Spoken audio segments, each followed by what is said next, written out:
curso de instalações hidrossanitárias.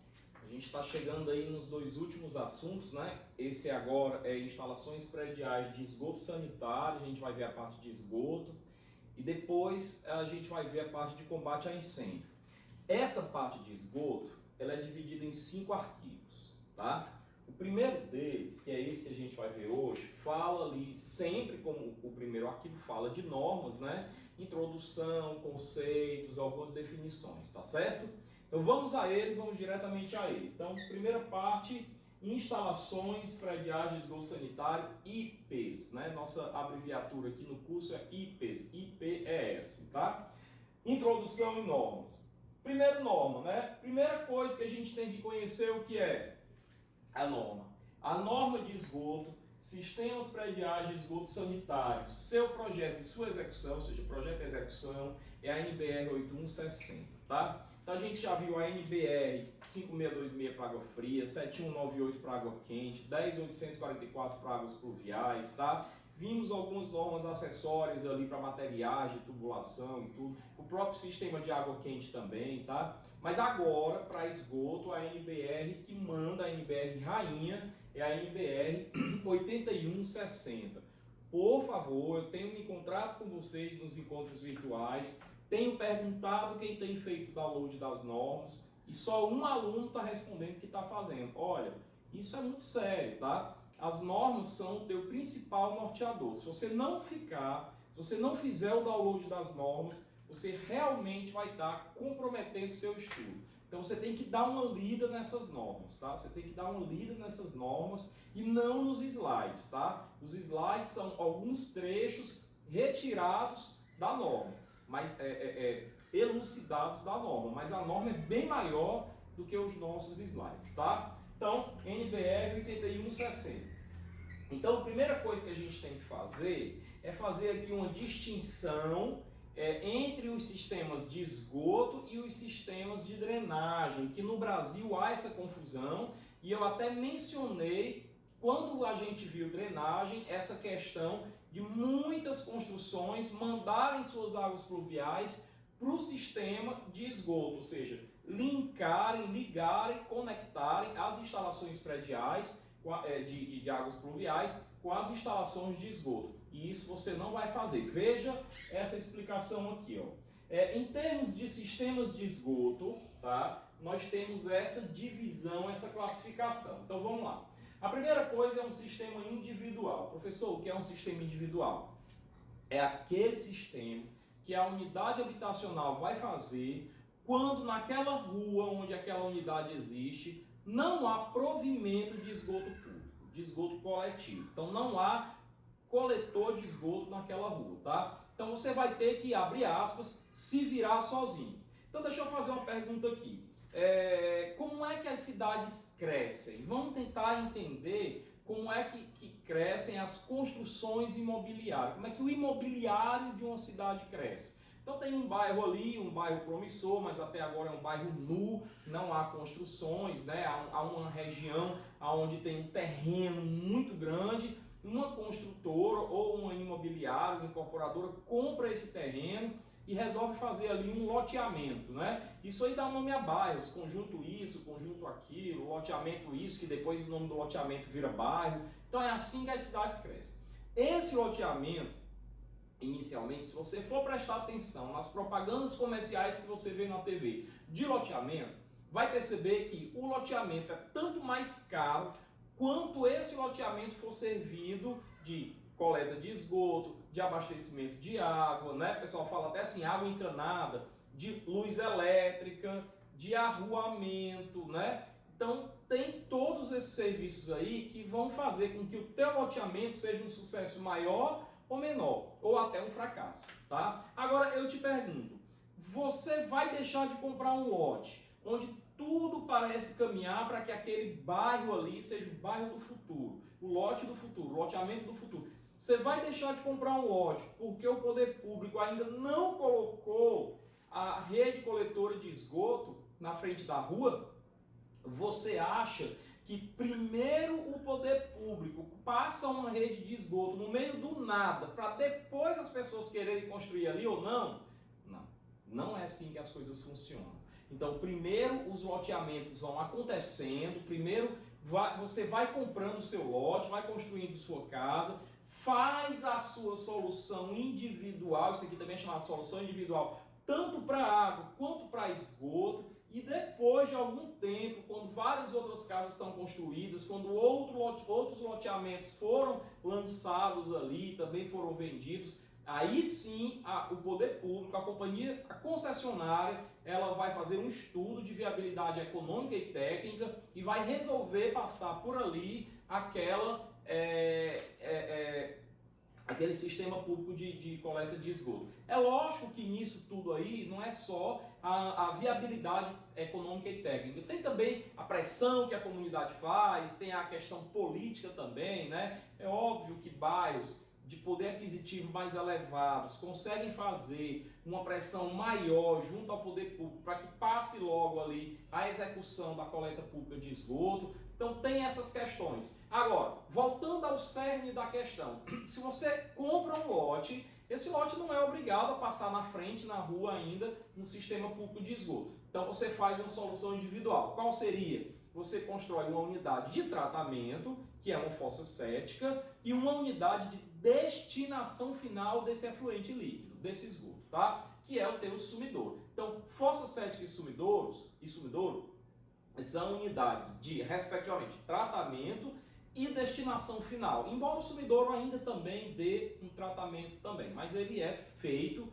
para que o destino final seja a disposição no solo, tá? Só curiosidade, professor, em termos de abastecimento de água, o que é que seria para mim aí uma solução individual? A solução individual para o abastecimento de água é o poço profundo, né? É você captar a água de um manancial subterrâneo no teu próprio lote, no teu próprio quintal, ok? Então, quando você não tem, quando que eu construo essa opção aqui? Quando eu não tenho, quando eu não disponho de sistema público, de rede pública de coleta de esgoto na minha rua. Professor, eu construí a solução individual, 5 anos depois a prefeitura colocou a rede pública de coleta de esgotos na frente da minha casa. Eu sou obrigado a fazer a ligação predial? Você é obrigado a fazer a ligação predial. Então você vai fazer uma pequena adaptaçãozinha, um bypass, um desvio na tubulação, que antes ia para essas duas unidades, né, físicas, a fossa e o sumidouro. Tu faz um desviozinho e manda direto para o coletor predial, tá? E aí você pode até eliminar essas unidades porque elas não vão ser mais necessárias. Ou pode continuar usando, mas aí você tem que eliminar o sumidouro. Você usa a fossa, mas elimina o sumidouro realmente, que você não vai poder mais dispor no solo pela questão ambiental, e você vai mandar para a coleta pública, ok? Professor, ok, entendi. Então, quando eu não tenho a coleta pública de esgoto, eu faço a minha solução individual. Eu não deixo de comprar meu lote. Exato. Agora, quando eu tenho, aí eu tenho um sistema coletivo, um sistema urbano, ou sistema público mesmo, né? Ou sistema público, tá? E os sistemas públicos, eles se subdividem em duas categorias: o unitário e o separador. E logo nesse slide eu vou apresentar, embora nos outros slides eu vá mostrar um por um, o sistema unitário, também chamado de sistema combinado, é aquele sistema aonde, veja só, as águas pluviais, as águas do sistema de drenagem, juntamente com o esgoto, caminham por uma única tubulação, um único sistema. Professor, na prática, como é que seria isso? Na prática, na instalação predial, que é o assunto do nosso interesse, você iria fazer o seu sistema, a sua concepção de águas pluviais, mas ao invés de você encaminhar aquela tubulação final para a sarjeta, você encaminharia, por exemplo, para a sua fossa séptica ou, na verdade, para a rede coletora. Tá? Você encaminharia para a rede coletora. Isso de esgoto. Isso daí seria um sistema combinado. Então, no sistema combinado, 100% da água pluvial, 100% da precipitação, ela é encaminhada para o sistema de esgoto, certo? Eu tenho aí 100%, significa o quê? Que tanto aquilo que precipita dentro do meu lote, no meu telhado, nas minhas áreas impermeabilizadas e que eu vou drenar, que nós já estamos isso em drenagem, tanto aquilo que precipita dentro do meu lote, ou seja, as instalações prediais, eu vou conectar com a minha instalação de esgoto, como também lá na rede pública, tudo aquilo que precipita na parte pública, ou seja, na rua, tá? Ela é encaminhada para a sarjeta e depois vai ser encaminhada para essa mesma tubulação de esgoto. Isso daí seria um sistema combinado, tá? Bom, mas o que não é combinado é separado. Então eu tenho aqui o sistema separador, que pode ser parcial ou absoluto. Nós vamos ver isso aí nos próximos slides, senão não faz sentido eu ver os próximos slides.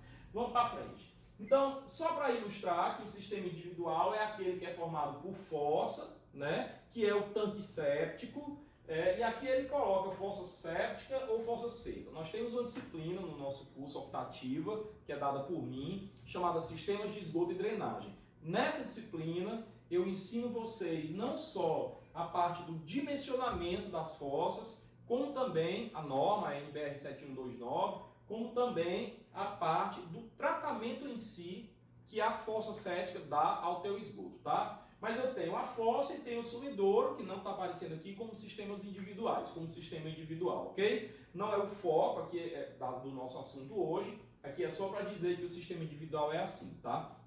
O nosso foco nem é, na verdade, sistemas públicos, o nosso foco é a instalação predial de esgoto, tá? Então vamos lá. Mas aí o que não é separador é combinado, né? Então olha o que está escrito aqui, ó. As águas residuárias, os esgotos, os efluentes, né? Tanto domésticas como industriais, tá? As águas de infiltração, sim, infiltra a água no sistema público de rede coletora de esgoto, tá? Mas isso é assunto lá para a disciplina de sistema de esgoto. E as águas pluviais veiculam por um único sistema. Então se você olhar essa figura aqui, você vai perceber que essa tubulação aqui está vindo lá da sarjeta, está vindo lá da rua. Isso aqui é água pluvial, está caindo nessa tubulação maior. E essa outra tubulação aqui é o teu coletor de esgoto que está indo lá para tua casa. Aqui está o muro, está indo lá para tua casa. Aqui está o muro depois do muro, tá? Então, no sistema combinado, todo mundo vai para uma única tubulação. Bom, no sistema separador, e aí eu falei que nós temos o sistema separador parcial e o sistema separador absoluto. Veja como é o parcial, ó. Uma parcela das águas de chuva, aquela parcela que provém dos telhados e pátios das casas, das edificações particulares e não públicas, são encaminhados junto às águas residuárias, junto ao esgoto e às águas de infiltração para um único sistema de coleta e transporte de esgoto. Olha só o que é que ele está dizendo, pessoal. Esse sistema diz o seguinte, ó, ele não separa o esgoto, mas ele separa a drenagem. Ele diz o seguinte: toda a chuva que cair na minha propriedade particular, seja no meu telhado, no muro, no meu pátio, né, e que eu for drenar, eu vou encaminhar isso daí para o sistema de esgoto, tá? Professor, qual é a diferença para o combinado? A diferença é que a chuva que precipitar lá na rua vai ser encaminhada para o sistema de drenagem. Então, caiu no leito da rua, vai para a sarjeta, da sarjeta desce para a tubulação e desce para a drenagem. Tá? Agora, o que cai na propriedade particular, no que diz respeito à instalação predial, eu vou fazer uma coisa conjunta. Água pluvial indo para o sistema de esgoto. Esse daqui é o sistema separador parcial. Ele implica na existência de dois sistemas, o de esgoto e o de drenagem. Né? Ele implica na existência de dois sistemas, o de esgoto e o de drenagem. Tá?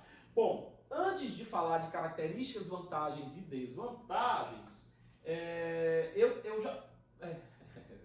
Pego pela palavra, né? Desvantagens do sistema separador parcial. Olha só, antes de ler, eu quero fazer alguns comentários. Pessoal, em drenagem, em águas pluviais, nós já comentamos que, por exemplo, no nosso Nordeste brasileiro, nós temos aí uma situação muito inóspita, né? Porque chove no Nordeste, chove muito, mas esse muito não diz respeito à frequência, ele diz respeito à intensidade. A intensidade das nossas chuvas aqui é muito grande, né? Então significa o quê? Que chove muita água num pouco espaço de tempo, num pouco intervalo de tempo. E eu tenho que ter um sistema de drenagem robusto o suficiente para drenar essa quantidade de água. né? Então, beleza. O que é que ocorre? Então, eu tenho que ter um sistema que vai fazer o seguinte, vai trabalhar só, principalmente no Nordeste, de vez em quando, né? Vai trabalhar mais em alguns meses, alguns poucos meses do ano, e nesses poucos meses do ano, em alguns poucos dias. Mas nesses poucos dias vai trabalhar muito, igual um escravo, tá? Então eu tenho que ter um sistema bem robusto. Durante aquela época ali, eu tenho uma vazão muito grande passando pela tubulação de drenagem, né? Porque é água da chuva. E essa vazão, acredite, é muito maior do que a vazão de geração de esgoto, certo? Pelo menos naquele momento da chuva. Então o que é que acontece? Na hora que eu mando tudo que cai em propriedade particular dentro de uma cidade para o esgoto, eu estou mandando uma parcela significativa das águas da chuva para o esgoto, né? Então, se o esgoto antes tinha uma vazão pequenininha, esse esgoto agora vai ter uma vazão gigantesca. Então, isso vai ter que aumentar e muito o diâmetro, o dimensionamento das tubulações do sistema de esgoto. E vai aumentar muito, mas na maior parte do tempo, na maior parte dos meses do ano, eu vou usar essa tubulação bem grandona, com bem pouquinha água, porque vai estar fluindo ali só esgoto, porque não está chovendo. Em alguns poucos dias é que eu vou estar usando aquela tubulação para o que ela foi dimensionada.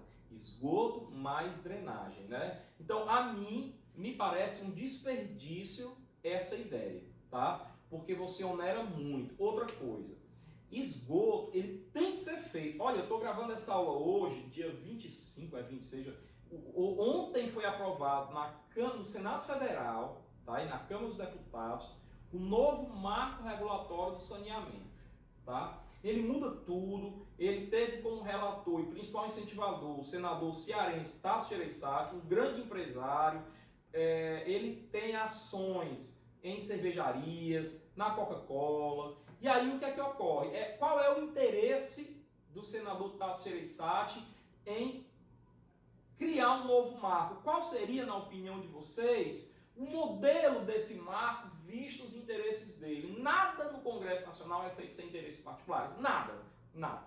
Né? O povo está lá como, na verdade, pano de fundo. Na verdade, cada um ele tem um interesse ali do capital ao qual ele representa. Né? Então é óbvio que o interesse é em privatizar as companhias de saneamento, ou melhor, ter companhias de saneamento disputando licitações, perdão, tinha faltado o nome, disputando licitações com as companhias públicas, né? Ah, mas aí é bom porque vai realmente atender todo mundo. Vai, ok. Com telefonia, a telefonia não prestava antes, depois que foi privatizado, ok, mas foi privatizado, mas quanto é que você gasta hoje com o telefone? Você gasta muito com o telefone. Uma ligação é muito caro, mesmo eu tendo aí um oligopólio de 4 empresas. TIM, Claro, Oi, Vivo. Né? Mesmo eu tendo aí 4 empresas, não é só um, mas é um oligopólio, não são 40, é muito caro. Tudo aquilo no Brasil que foi privatizado passou a ser caro e não ter qualidade. Quais são as empresas que são recordistas em reclamações do PROCON, no Reclame Mar, Reclame Aqui? São as empresas de telefonia. Aquelas que vieram um dia de um serviço público e que hoje são serviço privado. Por principal característica, eu posso dizer para você o seguinte: a empresa pública, né, a companhia de saneamento pública, ela que não sendo nem sociedade de economia mista, ela não está lá para lucrar, isso não é a razão de ser dela, isso não é a razão da existência dela. A razão da existência dela é atender ao propósito público, atender a comunidade, servir a comunidade. Então, realmente, em companhias públicas que estão ali servindo a comunidade, prestando um serviço e não visando lucro, elas não estão dando retorno financeiro, mas a proposta nunca foi dar retorno financeiro. Elas têm que, pelo menos, ser enxutas. Elas têm que sobreviverem por si só, sem a necessidade de investimento do Estado, se possível. Tá? Se possível. A CAGES no estado do Ceará, ela tem ali mais ou menos duas regiões, uma que seria o que a gente chama de filé, né, que é a região metropolitana de Fortaleza, outra é o interior. Essa região metropolitana de Fortaleza, ela é superavitária e muito. E o interior, ele é um pouco deficitário, mas ainda assim, o superávit da região metropolitana compensa muito o déficit do interior. Aí fala-se em privatizar. Adivinha que parte da CAGES querem privatizar? O filé. Então querem dar o filé para a iniciativa privada e querem deixar para os pagadores de impostos o osso. Então essa é mais ou menos a lógica. Então, como consequência, o que é que você tem das empresas particulares, das companhias de saneamento particulares? Você tem realmente uma boa gestão, você tem um investimento em gestores, uma folha de pagamento enxuta, mas esse lucro, essa lucratividade é para a empresa, é para o dono da empresa, não é para o povo. É para o dono da empresa, né? E você não tem o respeito à universalização do serviço. Eles não buscam universalizar, eles buscam lucrar o máximo possível com o que tem. Então você pode ver as estatísticas, que nas companhias privadas não há essa expansão visando a universalização. E você tem uma tarifa sempre mais cara. Você tem multa, qualquer coisinha, a sua água é cortada, como na companhia de eletricidade também, qualquer coisinha a sua luz é cortada. É isso que ocorre. Não há nem esse olhar social ao mais pobre, ao mais carente. Então você tem aí essas diferenças. Na companhia pública, por sua vez, realmente a gestão pode melhorar, mas isso aí é questão de vontade política. Então, se há uma vontade política em privatizar, por que não melhor do que isso? Há uma vontade política de melhorar a gestão, né? Isso passa por solução. Então isso aqui foi uma pequena discussão. Eu poucas vezes expressei meu ponto de vista aqui, mas aqui eu estou expressando o meu ponto de vista, porque esse marco legal do saneamento, ele precisa ser discutido, né? E quando você vai ver isso daí numa reportagem da Rede Globo, a Rede Globo coloca a Miriam Leitão, que é uma economista, uma capitalista, para comentar, é óbvio que ela só coloca vantagens da privatização, ela coloca que o número vai aumentar, porque a lei diz que vai, mas a lei já dizia que ia e não aumentou quando privatiza. Eles só colocam como vantagem, vai resolver o problema do pobre, vai resolver o problema da universalização, mas ela não coloca a situação real. Então eu sugiro aqui, eu sugiro vocês que tenham um bate-papo, uma conversa com um sanitarista, né? Com alguém da Associação Brasileira de Engenharia Sanitária, com alguém que realmente possa dar uma visão mais técnica, que conheça do assunto a respeito dessas questões, tá? Nós vamos fazer uma live no nosso projeto Papo Interativo do curso de Engenharia Civil a respeito disso, tá? Esse tema aí é um tema que precisa muito ser discutido em live, é um tema totalmente moderno e atual. Então, voltando aqui, pessoal, se eu fizer um sistema separador parcial, eu tenho aqui algumas desvantagens, porque ao juntar o esgoto, que é uma coisa que tem mais urgência do que a drenagem, com o sistema de drenagem que tem que ser robusto, isso vai primeiro onerar muito o tratamento, porque eu vou mandar um bocado de água de chuva que não precisava de tratamento, junto com a tubulação de esgoto, que vai para a estação de tratamento de esgoto.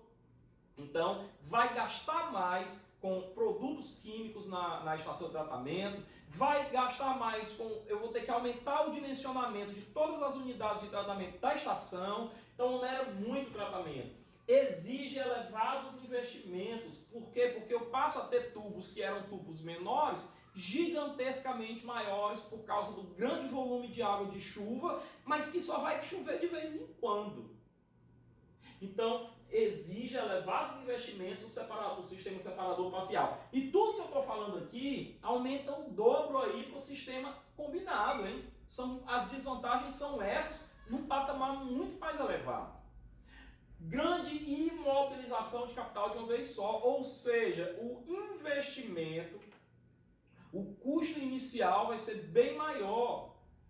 E custos iniciais bem maiores dão muito ensejo à questão de licitação fraudulenta, de corrupção, tá? Temos que ter cuidado com isso, ok? As galerias de drenagem, que em nossa cidade só existem no máximo 50% das ruas, Você não precisa sair fazendo galeria de drenagem em todas as ruas, ou pelo menos na nossa cidade não tem, é baixo, 50% é baixo, mas tem em menos ruas. No esgoto eu teria que ter sistema de esgoto em todas as ruas, então eu teria que ter drenagem em todas as ruas, naquela dimensão. Então, teriam de ser construídas em todas as ruas, o que seria um custo enorme, né? Não funciona bem em vias públicas não pavimentadas. Por quê? Porque quando eu tenho tubulações maiores, se eu pegar a geratriz superior da tubulação e imaginar que o tráfego exerce um esforço de cima para baixo, tende a quebrar. Quanto maior o diâmetro dessa tubulação, mais fácil vai ser de ela não aguentar o esforço devido ao peso do tráfego. E se você não tem essa rua pavimentada, esse esforço é transmitido de forma muito mais direta. Porque uma das finalidades da pavimentação é dividir o esforço. Tá? Execução difícil e demorada das obras. Então você tem aí, no meu entendimento, só desvantagens de fazer um sistema separador parcial. Bom, mas aí eu coloquei a bandeirinha do Brasil piscando, porque no Brasil o sistema que é adotado é o sistema separador absoluto. Isso aqui está em tudo que é norma, isso aqui está no nosso conjunto normativo e legislatório. Tá? Legislatório, eu acho que não é legislativo. Vamos para frente. Então, aqui diz o seguinte: esgoto é esgoto, drenagem é drenagem.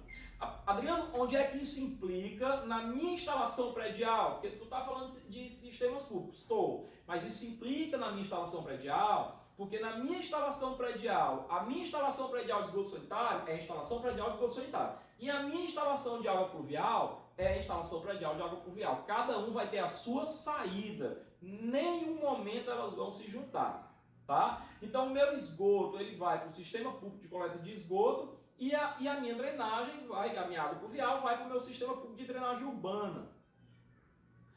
Dois sistemas diferentes. Como eu tenho aqui dois sistemas diferentes. Aqui a sarjeta que manda para a água pluvial para cá, para essa de diâmetro bem maior, como você está vendo. E essa daqui que vem lá do coletor predial para de esgoto de diâmetro bem menor. Tá? Então, essa daqui, esse é o sistema separador absoluto, que é o que é adotado no Brasil. Quais são as vantagens? É só você pegar as desvantagens do anterior e inverter. Isso se torna vantagens para esse sistema. Olha, custa menos. Emprega junto, viu? Emprega separado não. Emprega tubos mais baratos, porque tem diâmetros menores, eles não precisam resistir a um esforço tão grande. Então eu posso usar tubos de materiais plásticos, cerâmicos, como PVC, por exemplo, plástico, tá? Manilha cerâmica. Então eu tenho aí diâmetros menores, tá? Portanto, posso usar materiais mais baratos. E isso reduz o preço em duas vezes, pelo diâmetro e pelo material, né? Reduz transporte, porque com diâmetro mais barato, o transporte fica mais fácil, a trabalhabilidade, a facilidade de instalação, de manuseio, de montagem, reduz, tudo isso melhora. Flexibilidade para executar o meu projeto de saneamento como um todo, envolvendo esgoto e drenagem em etapas, priorizando quem? Esgoto. Esgoto é prioridade. Né? Esgoto a céu aberto, ou a ausência de sistema de tratamento ou de coleta de esgoto é doença na minha casa. Né? Então, flexibilidade para execução em etapas de acordo com as prioridades. O esgoto é prioridade sempre. Tá? Reduz custo de águas pluviais, pois essas águas pluviais não mais vão ser tratadas, podendo simplesmente ser lançadas no corpo d'água mais próximo, no rio mais próximo. Eu não preciso tratar água de chuva. A água de chuva já é água limpa. Ela não foi consumida, misturada com esgoto, com sabão, com material orgânico, nada. Né? Mas se eu misturasse isso tudo, se eu juntasse isso tudo aí num sistema separador parcial, eu teria que consumir muito mais produto químico, porque a vazão seria maior, a diluição seria maior. Tá? Não se condiciona a pavimentação das vias públicas. Como eu tenho diâmetros menores, eu não preciso pavimentar para fazer a tubulação de esgoto. Tá? E reduz muito o diâmetro das tubulações. Ok? Beleza. Essas são as vantagens. E a aplicação disso, você vê claramente onde eu tenho duas situações. Numa, um sistema unitário, tá? Combinado, totalmente combinado, e na outra, totalmente separado, que é o oposto, é o separador absoluto. Vejam que aqui eu tenho a minha parte de esgoto. Eu tenho aqui representados alguns aparelhos, o caminhamento da tubulação, que vem para essa caixa, tá? Como eu também tenho aqui a parte de águas pluviais, o caminhamento da tubulação, que também vem para essa caixa, se juntam nessa caixa de inspeção e vem para uma única tubulação de esgoto e de drenagem, tá? Essa é a questão. No meu projeto predial, eu mando todo mundo para um mesmo lugar. Já no separador absoluto, que é o nosso caso, o esgoto vai para essa caixa e que vem para essa tubulação, que é uma tubulação do sistema público de coleta de esgoto, e as águas pluviais vêm para essa outra caixa de inspeção que manda para outra tubulação. Então eu tenho duas tubulações distintas, portanto eu tenho dois sistemas distintos, o de esgoto e o de águas pluviais, ok? Qualquer dúvida, vai anotando aí para o nosso encontro virtual você perguntar lá. Isso aqui eu vou passar para frente, tá? Águas servidas. Professor, estamos falando de esgoto, né? Então acho que uma primeira coisa é definir aí o que é água negra, água cinza. Água servida ali, a grosso modo, é o esgoto, né? São os efluentes ou águas residuais. Os efluentes sanitários de esgoto, esgoto é um nome popular, né? Ou águas residuais, né? E as águas servidas, elas se subdividem conceitualmente em negras, águas negras e águas cinzas, tá? Então, águas negras, se você olhar para cá, a grosso modo é o quê? É aquilo que é gerado no vaso sanitário, tá? Por causa do número 2, por causa das fezes, e aquilo que é gerado da pia da cozinha, tá? Então, olha só, são aquelas provenientes de vaso sanitário e pia da cozinha. Por que das duas? Porque são ricas em matéria orgânica, no caso das fezes, por exemplo, e dos restos de comida, tá? E bactérias com potencial patogênico, ou seja, eu tenho aí patogenicidade, eu posso ter comida estragada, eu posso ter comida vencida que é lavada aqui, né? Então essas duas águas aí são as chamadas águas negras. Todo o resto, o que não é água negra é água cinza, então são aquelas provenientes do chuveiro, da banheira, lavatório de banheiro e máquina de lavar roupas, são ricas em sabão, sólidos suspensos, matéria orgânica e podem possuir pequenas quantidades de bactéria. Lógico que você está tomando um banho, né? Pode ser que você deixe uma bactéria ali descer junto com o seu ensaboamento, né? Mas é uma pequena quantidade comparado ao que você tem aqui, né? Bom, condições gerais. Então, quais são aquelas nossas prerrogativas, aquelas nossas diretrizes que a NBR 8160 coloca, que todas elas colocam, né? A 5626 também colocava, a 7198 também colocava, a 10844 também colocava, aqui a 8160 não é diferente, ela também coloca algumas prerrogativas. Vamos ver. Primeira preocupação, não é com esgoto, é com a água, evitar a contaminação da água. Ou seja, pessoal, o sistema de esgoto ele tem que ser um sistema que não só procure não vazar, não transbordar, não deixar contaminar solo, imagina eu coloco do lado de uma caixa d'água, de uma casa simples, de uma casa popular que não tenha forro, você vê a caixa d'água ali, né? Em cima da caixa d'água ou embaixo da caixa d'água você vê uma tubulação da cisterna, perdão, eu falei caixa d'água, estava querendo falar de cisterna. Ou abaixo da cisterna, você tem uma tubulação de esgoto sanitário passando, né? Você tem um risco de contaminação enorme ali se houver qualquer vazamento, tá? Então, evitar a contaminação da água é a primeira preocupação. Segunda, permitir, na verdade eu substituiria esse verbo por garantir, tá? O rápido escoamento da água utilizada e dos despejos introduzidos, evitando a ocorrência de vazamentos e a formação de depósitos, de deposições no interior das tubulações. Pessoal, isso aqui é muito sério. Nós vamos ver vários dispositivos no esgoto que visam tudo isso, que visa garantir um rápido escoamento da água, por exemplo, a declividade adequada da tubulação. Esgoto é em conduto livre, né, pessoal? Então o efluente desce por gravidade, ele caminha por gravidade. Então eu tenho que ter um escoamento, uma declividade que não seja tão pequena a ponto de aquele esgoto demorar muito tempo dentro do sistema. A ideia do esgoto é tirar o mais rápido possível de perto do usuário aquele efluente que o usuário produziu, tá? Essa é a ideia. Então garantir o rápido escoamento, evitar vazamento, porque vazamento, além de trazer doença, atrair rato, inseto, roedor, barata, né? E doença, ele contamina o meio solo, ele pode contaminar o meio água, se tiver algum lençol por perto, né? Freático, ok?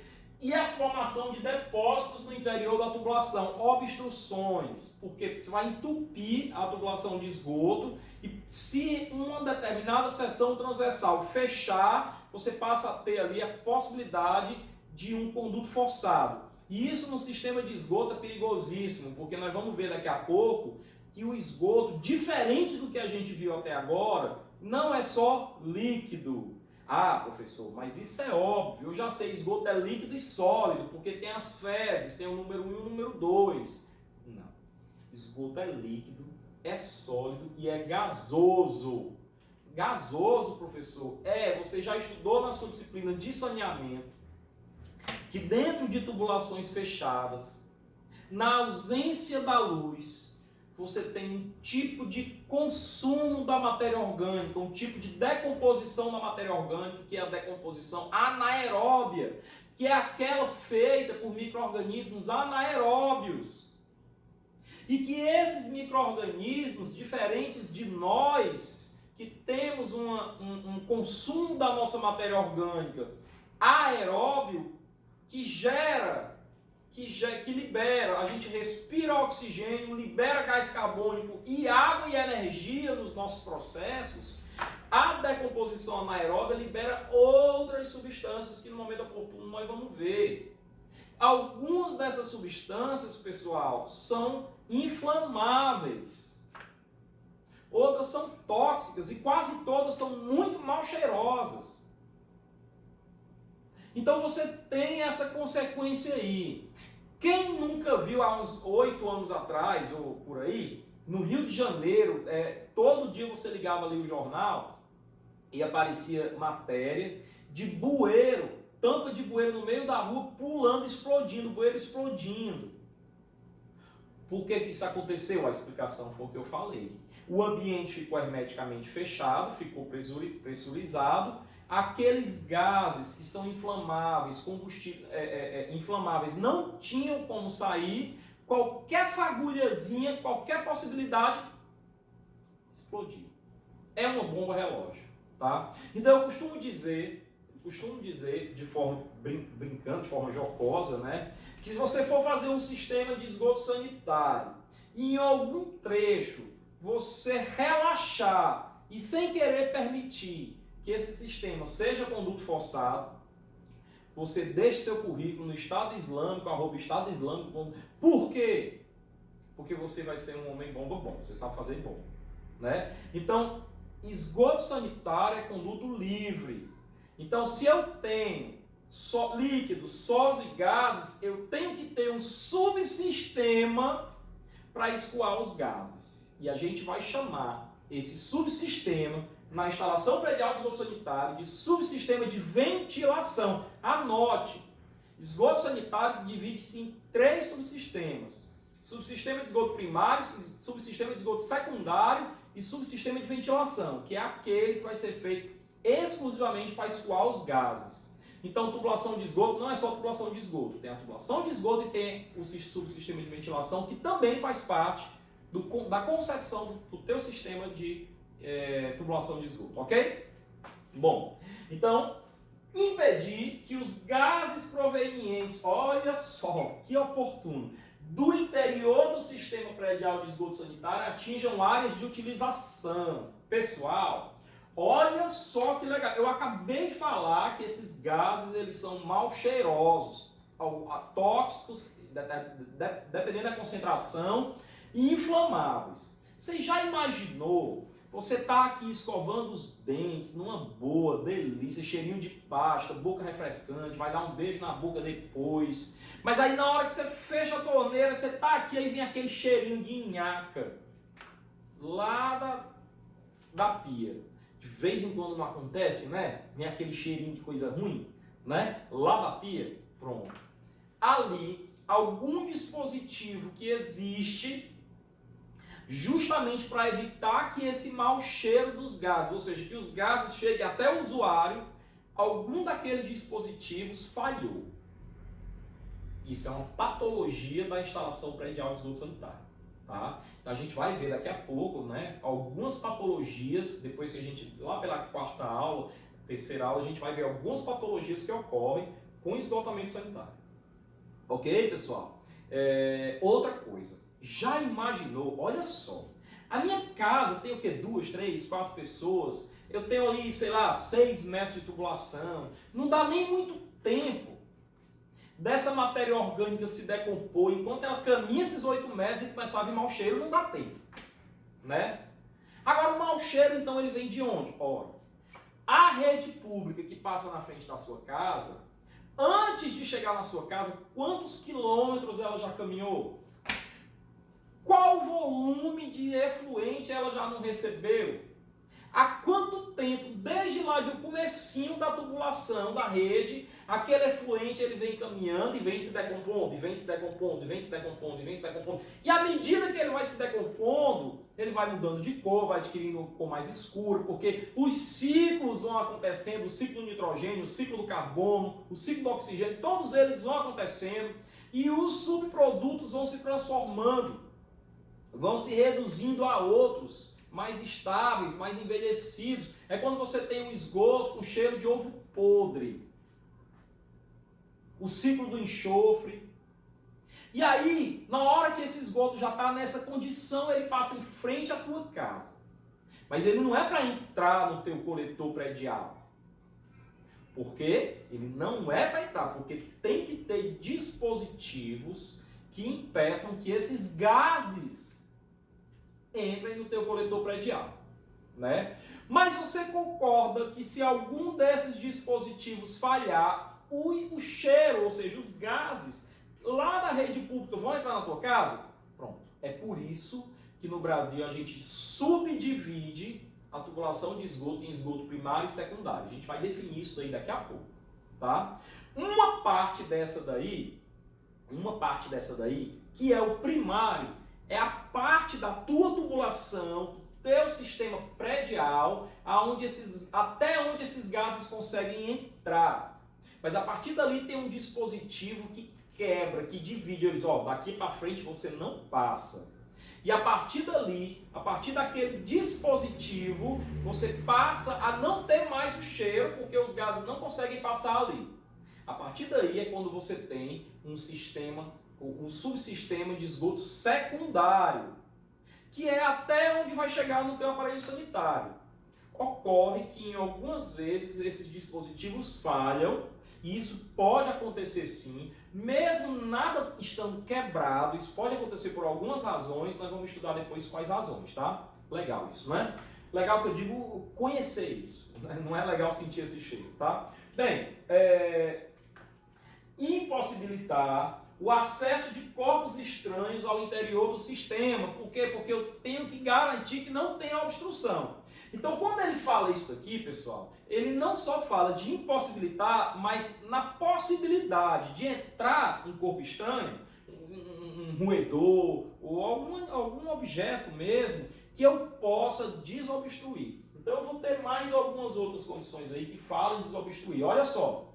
Permitir que os seus componentes sejam facilmente inspecionáveis. Desobstruir é inspeção, né? Desobstruir, o que é inspeção? O que é uma caixa de inspeção? É uma caixa onde eu posso, de concreto, por exemplo, onde eu posso retirar a tampa e introduzir ali ou a mão protegida, né, com algum EPI e tudo, ou a mão para desobstruir, ou um jato d'água para que a pressão da água desobstrua, um jato de ar, ou algum equipamento. No caso da concessionária, né, que lida com isso profissionalmente, algum equipamento que promova a desobstrução, que arraste aquela obstrução, né? Então eu tenho que prever também na minha instalação predial de esgoto sanitário, essas desobstruções, ou lugares para essas desobstruções, ok? Impossibilitar o acesso de esgoto ao subsistema de ventilação que eu já mencionei. O subsistema de ventilação são tubulações de menor diâmetro, porque por ali não é para passar líquido, muito menos sólido. Por ali é para passar apenas o quê? Gases. E esses gases têm que ser encaminhados para o céu, para a atmosfera, para cima. Tá? Então eu não posso permitir que o esgoto, que a parte líquida, caminhe para dentro desse subsistema. Ali é feito só para o ar, só para gases, só para ventilação, ok? Permitir a fixação dos aparelhos sanitários, tá? Aparelho sanitário não é só vaso sanitário, é tudo que consome água, pia, chuveiro, banheiro, tudo, ralo, tá? Somente por dispositivos que facilitem a sua remoção. Por quê? Porque eu posso precisar dar uma manutenção ou até uma desobstrução. Ok? Manter o fecho hídrico sob quaisquer condições. E aqui eu já falo, professor, o que é o fecho hídrico. Olha para cá, pessoal, olha para cá. Imagina essa situação aqui. Aqui eu tenho a pia, tá? Aqui eu tenho a cuba da pia. Aqui eu tenho o nível da água da cuba da pia.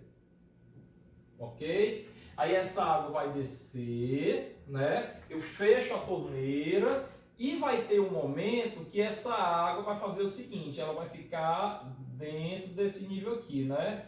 Dois pontos que estão no mesmo líquido e na mesma cota tem a mesma pressão, teorema de Estevam, regra, lei universal da hidrostática, né? Então eu vou ter aqui, pessoal, uma lâmina de água em toda essa região aqui, ó, né? Eu vou ter água em toda essa região. Então essa água aqui, a essa altura aqui, ó, H, a essa altura H, a gente vai chamar altura do fecho hídrico. Então o nome fecho aí é para fechar mesmo. Então o que acontece? Bem aqui para cá sai todo o sistema de esgoto. Então bem aqui, pessoal, eu tenho o quê? Gases, tá? Quando que os gases que querem subir vão conseguir descer aqui? Né? Quando que eles vão conseguir descer aqui? Nunca, né? Agora, professor, você acabou de falar que de repente o mau cheiro pode chegar aqui no meu nariz, né? Quando? Quando houver a quebra do fecho hídrico, tá? Então, quando houver a quebra do fecho hídrico, ou seja, a quebra dessa lâmina d'água, essa lâmina d'água por alguma razão some daí, aí os gases poderão, se houver uma pressão aqui, ser empurrados para cá. E ainda tem isso, porque se não tiver pressão, eles não vão, como é que eles vão querer descer se eles querem ficar na parte mais alta? Não vão, né? Mas se houver uma pressão, esses gases vão ser empurrados para cá. Professor, essa peça aqui é um sifão. Essa peça é um sifão. Mas todas essas peças que se baseiam na existência de um fecho hídrico, a gente vai chamar de peças sifonadas, tá? Peças sifonadas. Então assim eu tenho a caixa sifonada, o ralo sifonado, o sifão, tá? Todas essas peças sifonadas são peças que têm a finalidade de desconectar o mau cheiro e o usuário. Por isso é que elas levam o nome de desconectores, tá? Desconectores. Então, um desconector é uma peça dessa sifonada, né? Ou seja, que se baseia na existência de um fecho hídrico, de uma altura de lâmina d'água, que não vai deixar o mau cheiro passar, os gases passarem, tá?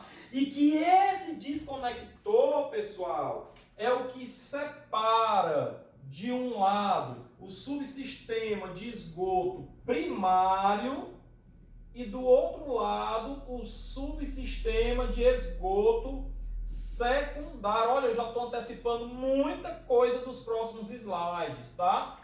De um lado eu tenho o subsistema de esgoto primário, do outro lado eu tenho o subsistema de esgoto secundário. No primário eu tenho acesso ao mau cheiro, tá? Acesso à nhaca, ao fedor, né? Como a gente fala no Ceará, nhaca, né? No secundário não, porque aqui é o secundário. Então, o que separa o esgoto primário do esgoto secundário é a presença de um desconector. Uma caixa sifonada, um ralo sifonado ou um sifão, tá? E o desconector tem que ter essa altura. Às vezes você compra um sifãozinho na loja de material de construção do seu Zé, né? Aí você coloca embaixo da pia da cozinha ou da pia do lavabo, do banheiro. E aí ele é o sifão, ele é sanfonado mesmo, né? Essa peça sifonada, ela é sanfonada mesmo. Você molda ela, né? E aí você vê muito os caras instalarem assim, ó, direto, sem fazer essa curva para baixo.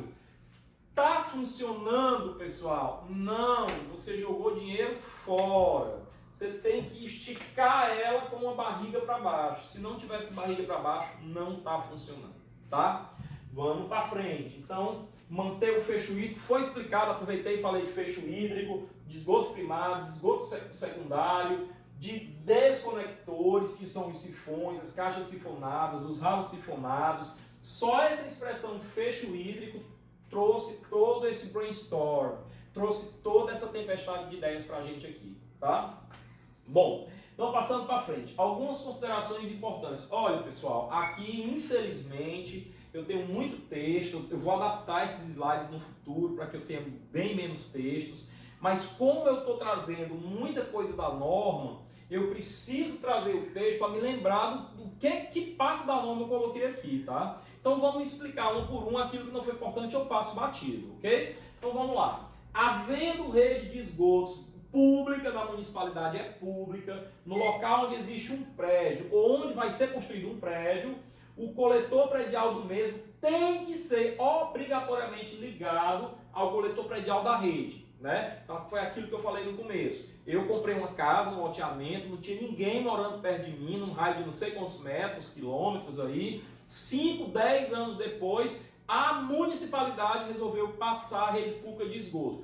Nesse caso, eu sou obrigado a fazer a conexão, a ligar o meu esgoto até a rede pública através de um coletor predial, tá ok? Professor, então, mas se eu vou construir uma casa num local onde já passa a rede pública, então eu já tenho que construir, fazer o meu projeto ligando a minha instalação predial a essa rede pública através do coletor predial, ok? Bom, o desenvolvimento das tubulações deve preferencialmente ser retilíneo.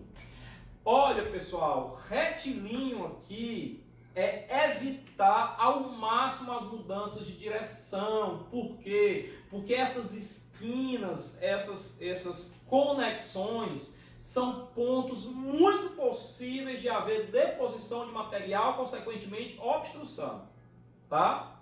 Então, ao máximo possível, evitar mudanças de direção. E digo, não só mudança de direção visto por cima, em planta, você está vindo para cá e muda para cá, evitar isso, mas também visto em perfil, ou seja, mudança de declividade, hein? Evitar, é proibido? Não, mas tem que evitar ao máximo mudar, inclusive declividades, ok? Os esgotos sanitários são formados basicamente por matéria orgânica biodegradável, principalmente o esgoto doméstico, que é rico em matéria orgânica, tá? A decomposição dessa matéria orgânica gera gases, que eu já comentei, e que devem ser impedidos de entrar no interior dos prédios. Já comentei. Por isso existe o subsistema de ventilação, tá? A instalação de esgotos primários, olha só o esgoto primário presente aqui, que eu também já comentei. O esgoto primário, pessoal, responde aí no encontro virtual, é aquele onde o mau cheiro tem acesso, onde ele não tem acesso. Eu vou antecipar essa resposta. É onde o mau cheiro chega. Eu vou botar aqui, ó. Aqui é onde tem fedor, tá? É onde o mau cheiro chega. Aqui ele é cheirosinho, tá? Aqui ele é cheirosinho. Cheirosinho que eu digo é só em não feder, já é cheirosinho, tá? Aqui ele é cheirosinho secundário. Aqui é onde tem fedor, tá? Então aqui seria secundário após, né? No sentido lá da rua até o aparelho sanitário, após o desconector. Certo? Ah, professor, mas eu não penso assim, eu penso no sentido do escoamento. No sentido do escoamento da água, o primeiro é o secundário. Então, preste atenção nisso. As pessoas confundem muito, achando que primário é o primeiro. É, mas se você vier lá na rede pública, até a sua casa. Porque o mau cheiro, os gases, eles vêm nesse sentido. Eles vêm subindo, os gases são mais leves que o ar, eles sobem a tubulação. Como a tubulação para o esgoto líquido descer, tem caimento para lá, os gases vêm subindo para cá.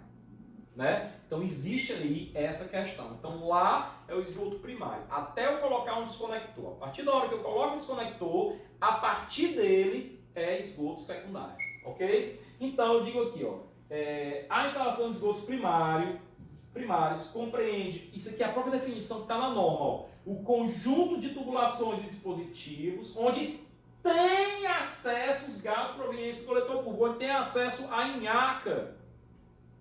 Já o secundário, a única diferença que tem desse parágrafo para esse é a presença da palavra não. Não tem acesso os gases mal cheirosos ao subsistema de esgoto secundário. É a única diferença conceitual de esgoto primário e esgoto secundário é a palavra não. Nesse, os gases mal cheirosos chegam, têm acesso, aí eu desconecto, a partir daqui os gases mal cheirosos não têm mais acesso. Pode lembrar desse esqueminha aqui, tá? Bem, passando para frente, olha só que eu tenho uma concepção de esgoto, tá? Eu vou começar, pessoal, lá da rua, não vou começar do aparelho sanitário, vou começar lá da rua. Tá? Aqui eu tenho o coletor público, que é visto por nós lá na matéria de sistema de esgoto e drenagem, que é optativa, nono semestre, tá? O coletor predial, que já é de minha responsabilidade, é responsabilidade do cliente, tá? Chega aqui eu tenho a última caixa de inspeção daqui para lá, ou seja, é a primeira caixa de inspeção mais próxima da rede pública. Professor, eu posso ter só uma? Depende. Se sua casa for gigantesca, pode ser que tenha muitas. Se for um loteamento, se for um condomínio, dependendo da concepção, você vai ter muitas caixas de inspeção. Então aqui ele colocou a última caixa de inspeção. É esgoto primário, ou seja, o mau cheiro, pessoal, os gases estão vindo aqui, ó, estão subindo aqui. Eles estão presentes nessa caixa de inspeção. Se você for tirar a tampa aqui, você vai sentir ali uma marisia, tá? Aí depois você continua aqui, ó, esgoto primário. Aí olha por curiosidade, tem um cotoquinho aqui, uma ramificaçãozinha aqui, ó. Isso daqui tá indo lá para a atmosfera. Isso daqui é um tubo de ventilação. Ele tá lá para quê, pessoal? Para garantir que os gases mal cheirosos não cheguem até aqui, né? Para escoar os gases. E tem outras funções também. Evitar pressão em alguns pontos, tá certo? Tem várias questões que nós vamos mencionar daqui a pouco. Agora note que é o seguinte, uma parte dessa tubulação esgoto primário veio direto para o vaso sanitário. Aí você diz, professor, a caixa sifonada, que é o desconector, ele está aqui, ó. Então até aqui é esgoto primário? E a partir daqui aqui é secundário? Porque aqui eu tenho a minha caixa sifonada. Então, o vaso sanitário, ele é esgoto primário, então o mau cheiro chega. Ah, professor, é por isso que quando eu dou descarga, naquele momento em que toda aquela água desce, que fica vazio, vem os gases e o mau cheiro. Pera lá, deixa eu explicar. O o vaso sanitário, ele não é protegido por essa caixa sifonada, sabe por qual motivo? Porque ele é autossifonado. Ele nele próprio já tem um sifão. Se você olhar a lateral do vaso sanitário, você vai ver lá o sifãozinho igual a esse. Você vai ver lá no molde da cerâmica, né? Então todo vaso sanitário hoje ele já é autossifonado, ele já tem o sifão dele. Se ele já tem, eu não preciso protegê-lo de novo com outro desconector. Ele já tem o desconector dele, dentro dele, né? Agora, por alguma razão, aquele fecho hídrico do vaso sanitário, quando quebra, quando essa água, ainda que por breves instantes, desapareça daqui, total ou parcialmente, e há uma pressão, e houver uma pressão no sentido de ir até o aparelho sanitário, você vai sentir um mau cheiro. E aí, às vezes, até, pessoal, eu sei que é um assunto complicado de falar aqui, a gente está falando de coisa íntima, né? Número 1, número 2, mas tem que ser falado. O assunto é esse, tem que ser falado. Então, eu vou falar com muita seriedade, mas vou falar até com certa tranquilidade, né? Note, eu sei que você vai rir, sei que você vai comentar isso no encontro virtual, a galera que não é meu aluno aí que está curtindo essas aulas vai tirar onda, mas vamos lá. Note que muitas vezes o mau cheiro só vem, não é daquilo que você produziu. Aquilo que você produziu está bem novinho ali, fresquinho na hora. Não está nem com odor ainda. O mau cheiro vem da hora que você aciona a descarga que aquilo desce. O mau cheiro vem de outras produções, produções anteriores, grandes produções, longa-metragens anteriores, né, que estão lá na rede pública, que já estavam produzindo esses gases faz tempo. Ali que vem o mau cheiro, né? Então, quando esse fecho hídrico do sifão, do vaso sanitário quebra, aí você sente. Aí você sente, tá? E isso é uma patologia que pode ser estudada, patologia de instalação hidrossanitária, tá? Beleza, então deu para entender esse esquema, vamos para frente, tá? Evolução histórica das instalações prediais de esgoto sanitário. Muito legal, gosto demais dessa parte, gosto demais. Lá na Idade Média, muito legal. Também conhecido como Idade das Trevas. Durante os 1000 anos que se seguiram à queda do Império Romano, a humanidade não tomou banho. Todo mundo era cascão. Não tinha Mônica, Magali, todo mundo era cascão lá, né? Mesmo as classes mais ricas preferiam os perfumes do que os banhos. Agora, professor, a turma gostava de nhaca, a turma gostava de ter fedor. Olha, vamos entender as razões para isso, porque ninguém gosta de cheiro ruim perto de si, né? Mas mesmo as mulheres que são mais delicadas, elas toleravam isso naquela época, por várias questões, né? Mas olha só, o banho era considerado pela igreja, que tinha uma influência muito grande naquela época. A igreja se confundia com o próprio rei. O papa, o padre, se colocava literalmente como uma pessoa que falava todas as horas por celular com Deus, que tinha o poder de punir com severidade. A igreja considerava naquela época o banho uma orgia pecaminosa, mesmo você tomando banho sozinho consigo mesmo. As pessoas muitas vezes nem tomavam banho nuas, para não se verem de corpo inteiro. Isso era a Idade Média, pessoal. A Idade das Trevas, né? Houve naquela época um sepultamento dos hábitos de higiene. Higiene para quê? Né? Para que eu vou tomar banho e perder tempo? Né? Nos monastérios é que se encontrava ainda alguns poucos resquícios filosóficos de higiene, tá? Haviam os pés lavados semanalmente, olha só, os pés eram lavados semanalmente. Opa, essa semana, hoje é quarta-feira, hoje é dia de lavar os pés. Opa, vou lavar os pés hoje, quarta-feira. Era mais ou menos assim, tá? E se tomava banho 2 ou até 4 vezes por ano. Nossa, esses aí eram os limpões da paróquia, da Idade Média. Nossa, não iam passar doença para ninguém, né? 2 a 4 vezes por ano nos monastérios. Aí você vê o nível de higiene que se tinha na época. Tem uma razão pela qual eu estou fazendo esse breve histórico. Vamos entender? Aí vamos lá. A obtenção de água potável sempre foi um problema, porque você junte a isso a pouca tecnologia que a engenharia construtiva, a engenharia civil tinha, né? Os materiais ligantes que a engenharia civil não tinha, o cimento como ele é conhecido hoje, né?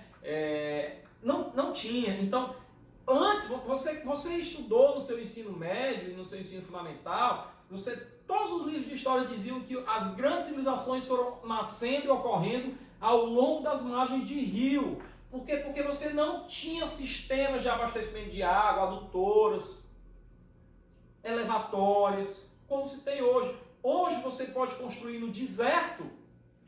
Veja Dubai, veja a cidade do pecado, o pessoal chama de cidade do pecado, que tem os jogos lá nos Estados Unidos, construído no meio do deserto também, onde tem os cassinos, né? Eu não lembro, mas você lembra aí, tá? São cidades construídas no meio do deserto. Ou seja, hoje tem um terreno barato, constrói. E a infraestrutura? Constrói. Constrói. Faz um negócio legal. Hoje não é impeditivo, né? Então, na época a obtenção de água potável sempre foi um grave problema por todas essas questões, mas por outras também. E era a sua contaminação a responsável pela maior parte das doenças que assolavam a humanidade. Água, esgoto, tudo era a mesma coisa. Não tinha preocupação de, eu vou lançar esse esgoto aqui bem longe do lugar de onde eu capto a água. Não tinha isso, eu lançava no mesmo copo hídrico, né? O pessoal não tomava nem banho, o pessoal ia perceber que aquilo contaminava? Não. Tá? Acreditava-se, olha só que importante aqui essa consideração, que os maus odores, a nhaca, o fedor, eram os geradores de doenças e epidemias.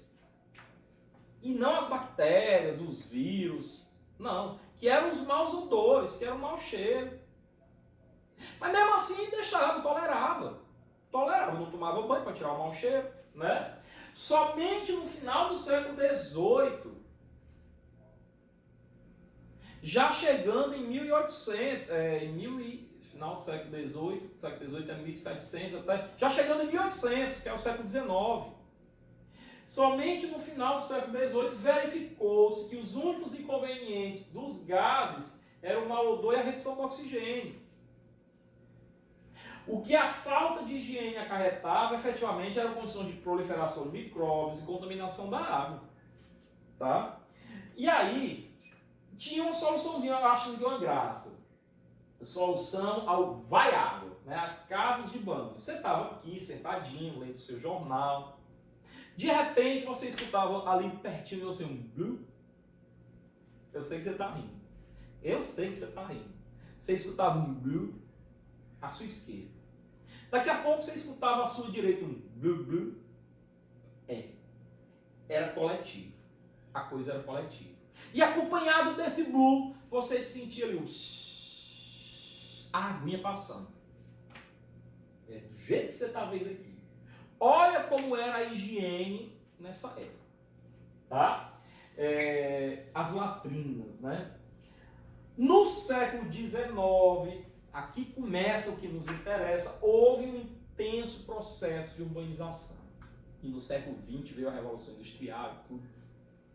Um intenso processo de urbanização. Ali começaram a nascer de forma tímida alguns planos diretores municipais, que obviamente não tinham esses nomes. Alguns códigos de construção para edificações, tá?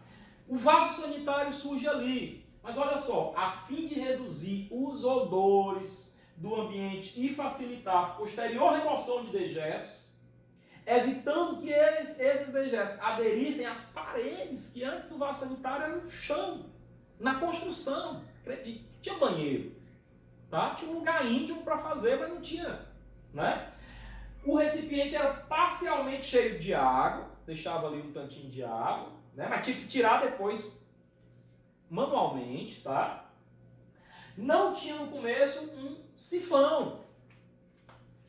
Então ali, você só fechava a tampa, era a maneira de impedir que o mau cheiro viesse. Então ali, aquele cocô começava a decompor e passava por todas as fases ali, do nitrogênio, do enxofre, do oxigênio, do carbono, começava a envelhecer e começava a vir o cheiro do sulfeto, do sulfato, do ácido sulfúrico, tá? Do nitrato, do nitrito, da amônia. Começava a surgir isso daí, tá? E aí, não tinha no começo o sifão. Então, era uma coisa precária, né? E aí, no final desse século XIX, final do século XIX, pessoal, 1890, há 130 anos atrás, tá? Já chegando no século XX, vaso de pedestal. Única peça de cerâmica com sifão incorporado. Fizeram um vaso de cerâmica autossifonado. O que é que mudou dali para cá? Só a belezura do negócio. Mas é a mesma coisa. Tá aí um equipamento que fizeram e de lá para cá não teve muito mais o que fazer. Tá? Bom, eficiente limpeza, porque passava pelo sifão, tirava o número 2 de perto do usuário, tá? Sem necessidade de móvel de madeira ao seu redor. Abriu caminho para a produção em massa e baixo custo. Cerâmica, né? Feita de barro, show de bola, né? Então, hoje nós temos aí os vasos de pedestal de vários modelos diferentes, mas são a mesma proposta do que se tinha naquela época.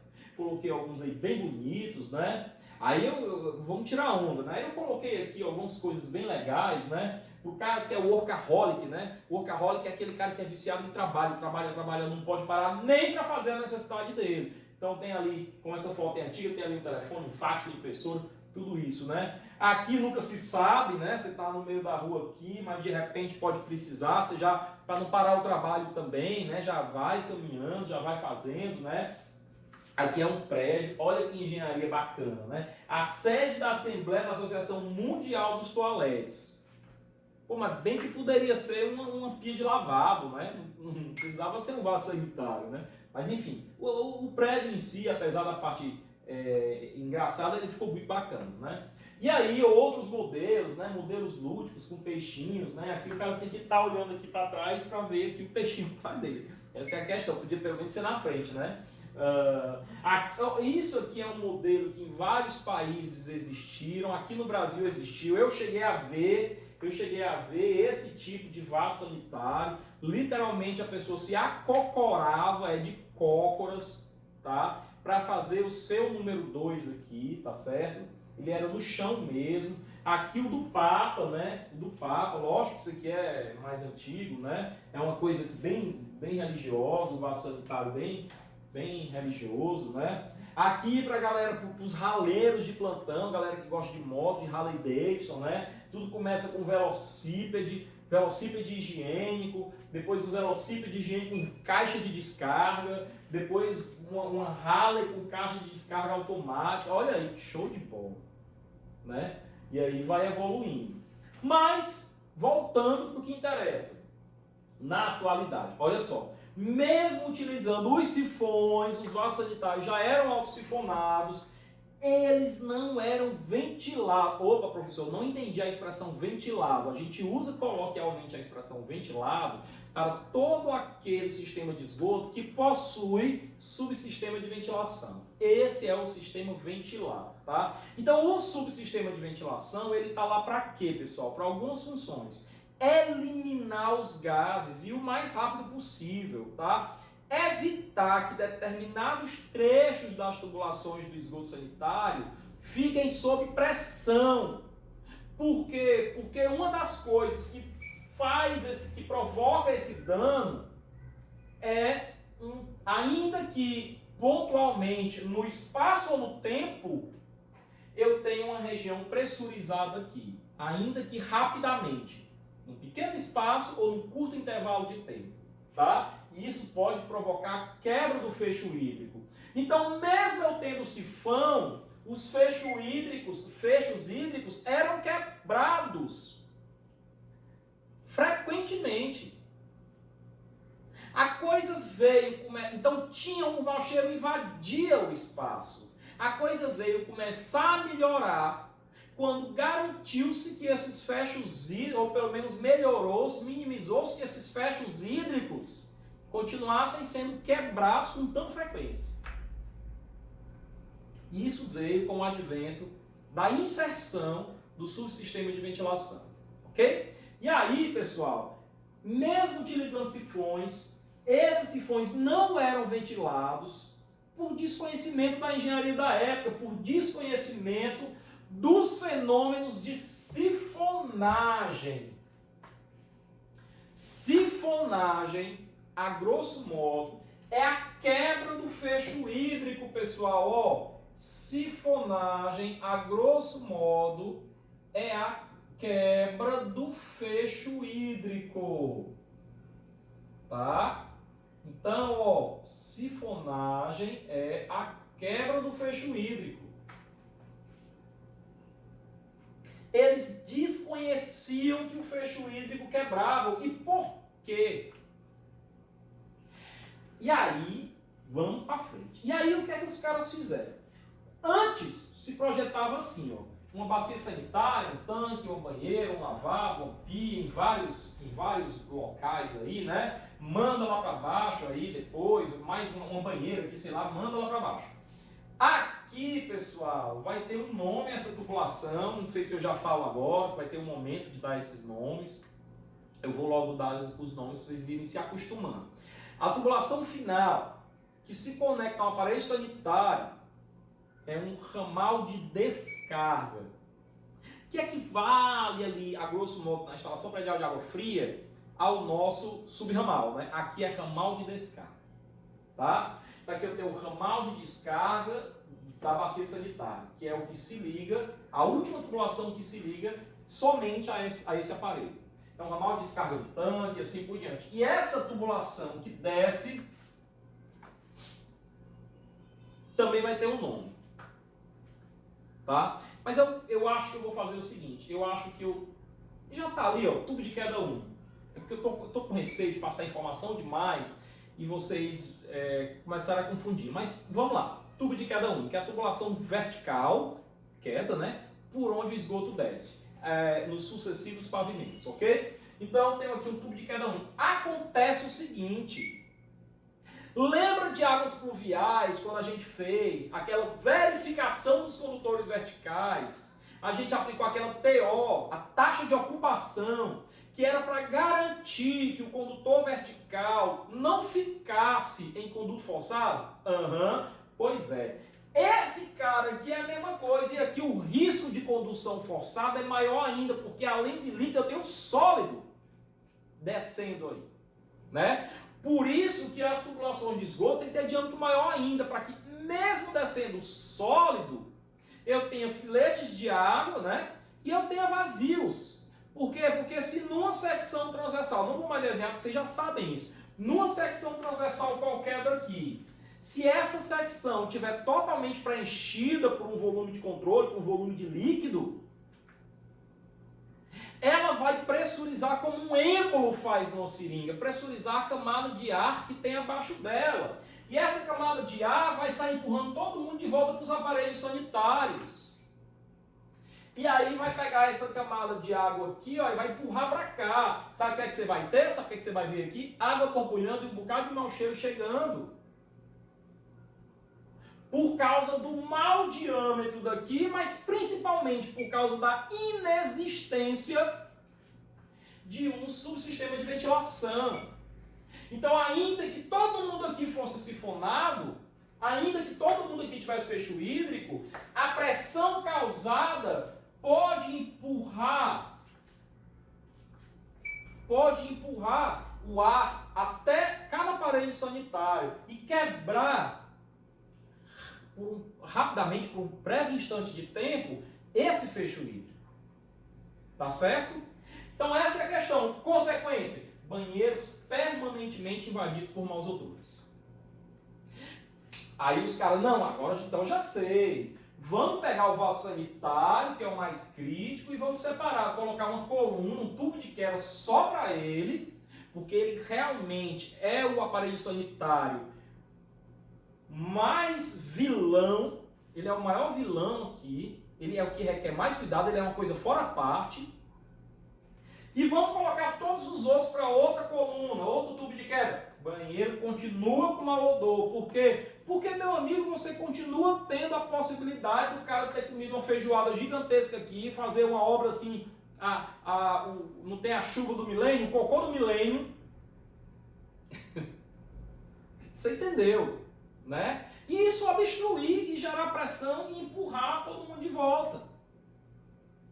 Você não tem por onde escoar os gases estão aí. Se houver uma pressão, vai empurrar todo mundo de volta para os aparelhos. Mau cheiro. Ah, mas eu vou colocar então 5 tubos de queda. Se não tiver subsistema de ventilação, mau cheiro continua. Por quê? Porque vai quebrar o fecho hídrico do mesmo jeito. Aí os caras continuam aqui dizendo o seguinte, ó, sujo, desconector.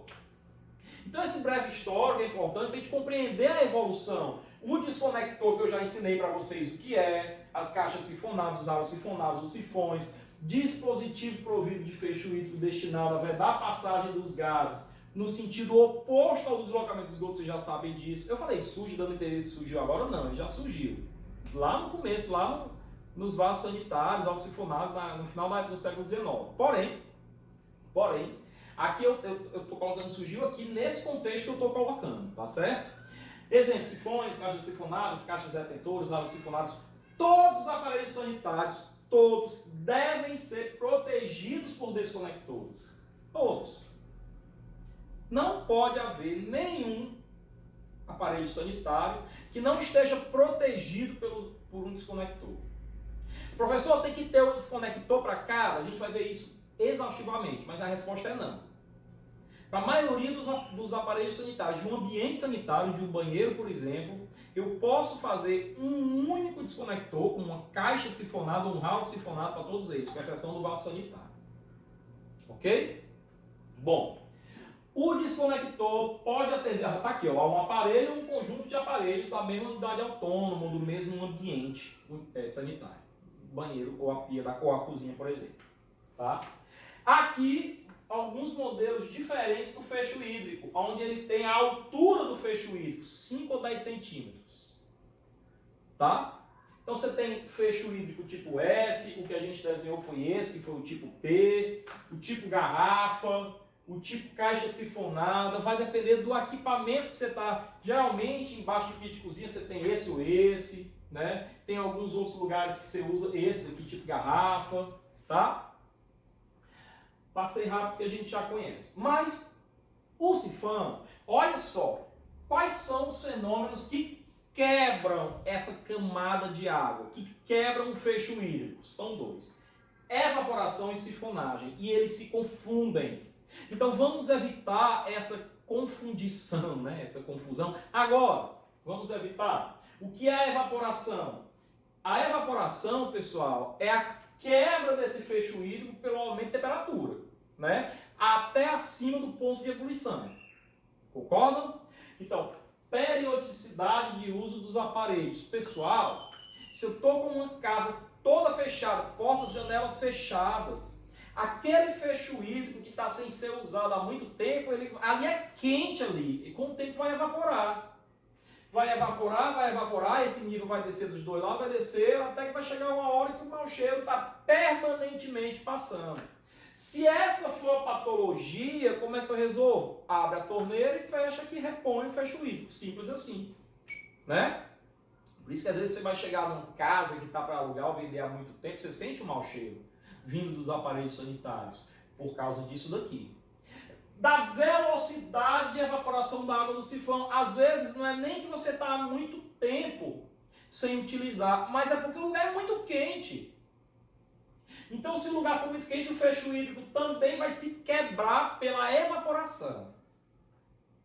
Então, não confunda evaporação com sifonagem. Agora vamos para a sifonagem.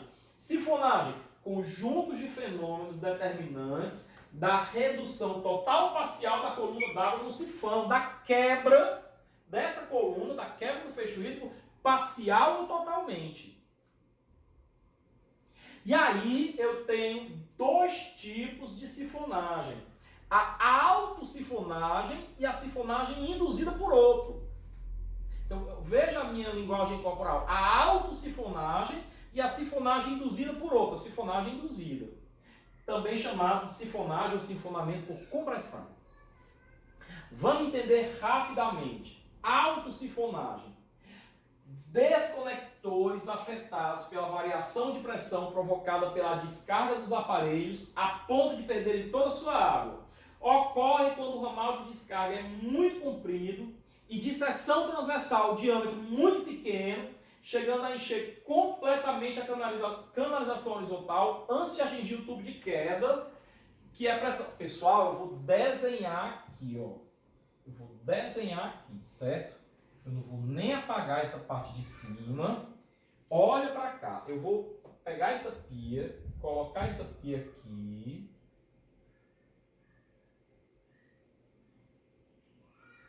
E vou colocar aqui o nosso sifãozinho. E o nosso ramal.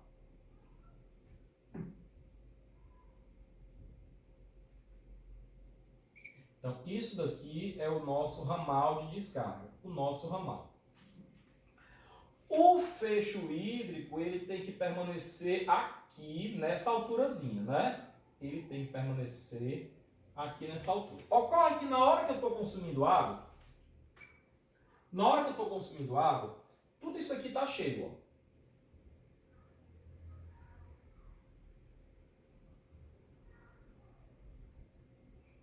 Certo?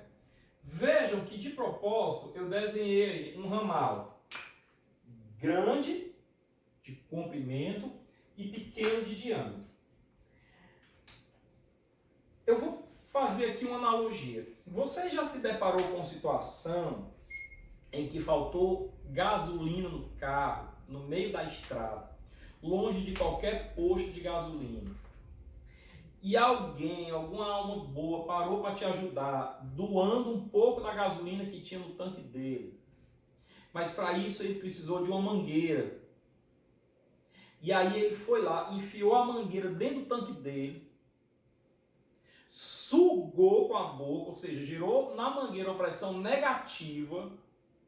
Na hora que a gasolina veio para a boca, ele botou a mangueira para o balde. Né? Pessoal, aqui é a altura do tanque. Você, se a mangueira for muito fininha, você pode até elevar o balde a uma altura mais alta do que o tanque, de preferência não faça isso, mas pode, com uma certa altura, que a água vai continuar vindo. Por quê? Porque é como se isso daqui, como se essa camada d'água se comportasse como uma corrente. E ela se comportando como uma corrente, que vai ocorrer isso quando o diâmetro aqui for muito pequeno e a seção muito grande, na hora que você fechar a torneira, que toda essa água escoar, ela vai puxar todo o resto da água como se fosse uma corrente, vai ficar tudo vazio depois. Tá? Vai ficar tudo vazio depois. Quando fica vazio, quem é que entra? Os gases, o mau cheiro. Isso daí é o que a gente chama de autossifonagem. Tá? Por que alto? Porque é a sifonagem, ou seja, a quebra do fecho hídrico no próprio aparelho que for usado. Isso é autossifonagem. Como é que conserta isso? Trocando esse ramal. Aumentando um pouquinho o diâmetro dele. Tá? Então, quando você vai comprar, quando você vai ver aquelas tabelas, qual é o ramal, vai ter tabela, né? O dimensionamento. Qual é o ramal, o diâmetro do subramal? Ele já é colocado em função também disso. De não haver ou de dificultar a quebra do fecho hídrico. Ok? Mas em casas mais antigas é possível que você encontre muito essa patologia. Professor, e o que é a sifonagem induzida? É aquela, eu não vou nem perder muito tempo com o desenho, mas é aquela que eu falei quando eu mostrei esses slides aqui, ó. Ou esse daqui. Se eu estiver descendo aqui uma partezinha da secção transversal desse tubo de queda, estiver fechado, pela água e pelas fezes, aquilo vai pressurizar a camada de ar que está abaixo, vai empurrar para baixo, vai pressurizar. E ele empurrando para baixo, vai empurrar para os lados também. Então veja que o uso de um provocou a quebra do fecho hídrico de outro aparelho. Então um induziu a quebra do outro, por isso que o nome é sifonagem induzida. Então é nesse caso, cadê? Está aqui, que eu tenho a sifonagem induzida. Professor, como é que eu resolvo isso? Bem dimensionando o subsistema de ventilação. Garantindo um bom dimensionamento do subsistema de ventilação. Professor, o bom dimensionamento do subsistema de ventilação é só colocar um diâmetro correto? Não. É colocar tantas colunas de ventilação, tubos de ventilação, quantos forem necessários, onde forem necessários. É ventilar no ponto certo, no lugar certo, no lugar mais adequado. A norma indica tudo isso. Tá? Bom, então visto aí os fenômenos ligados à sifonagem, à solução, eis que surge o que? O subsistema de ventilação. Então note que agora, mesmo que eu tivesse um único tubo de queda, e esse tubo de queda fosse ventilado, que são essas linhas tracejadas, o subsistema de ventilação tem como código ser linha tracejada, eu evitaria a quebra do fecho hídrico. Agora, aqui é uma solução conjunta, qual seja, geralmente você coloca uma coluna de ventilação só para vasos sanitários, porque vaso sanitário é uma coisa fora a parte, porque tem a parte sólida. E essa coluna de ventilação, ela é de ventilação não, pessoal, desculpa, tubo de queda. Um tubo de queda só para a aprumada dos vasos sanitários, dentro do banheiro, e outro tubo de queda para o resto dos aparelhos. Porque o resto dos aparelhos, mesmo todos eles somados, não dá o esforço, não dá o peso que dá o peso aqui desse aparelho. Tá? E todos os dois tubos de queda ventilados, em cada pavimento. Só por curiosidade, isso aqui é uma coluna de ventilação, isso aqui é um ramal de ventilação. Vão se acostumando a esses termos, ok? Vamos passar para frente. Então, uma vez que a gente viu a solução, tá aqui, ó. Mesmo que eu tenha coluna única, eu posso ventilar também. Agora, pessoal, aqui ele está ventilando só de um lado. Depois a gente vai entender por quê, tá? A minha intenção não é entrar nos detalhes do dimensionamento do subsistema de ventilação. São 5 arquivos aqui. O quarto arquivo é só falando de subsistema de ventilação. Só subsistema de ventilação. E o quinto e último é dimensionamento na veia, de todas as tubulações. Ramal de descarga, ramal de esgoto, tubo de queda, subcoletor, coletor, tudo. Que são os nomes das tubulações que a gente tem aqui, tá? Beleza. Então, a gente encerra essa aula por aqui. Eu tenho certeza que essa aula foi muito interessante para você. Tenho certeza, tá? A gente volta aí com o próximo arquivo, com a parte 2, falando dos dispositivos que estão presentes aqui na parte de esgoto. Savabona para vocês.